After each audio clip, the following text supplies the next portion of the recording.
தமிழக தனியார் மருத்துவக் கல்லூரிகளில் நிர்ணயிக்கப்பட்டதை தாண்டி கூடுதல் கட்டணம் வசூலிப்பதாக குவிந்த புகார்களை அடுத்து சம்பந்தப்பட்ட 3 கல்லூரிகளில் ஆய்வு செய்து ஒரு வாரத்தில் அறிக்கை அளிக்க அரசு விசாரணை குழு அமைத்துள்ளது.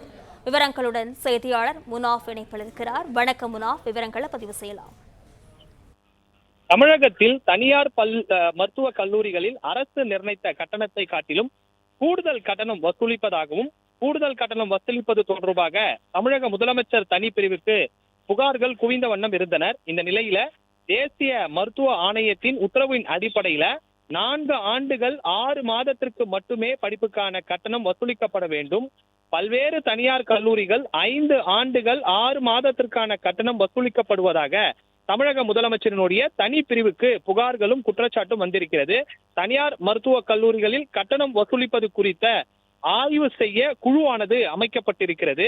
அரசு நிர்ணயித்த கட்டணத்தை காட்டிலும் கூடுதல் கட்டணத்தை தனியார் கல்லூரிகள் வசூலிக்கும் பட்சத்தில் கடும் நடவடிக்கை தனியார் மருத்துவமனைகள் மீது எடுக்கப்படும் எனவும் தெரிவிக்கப்பட்டிருக்கிறது.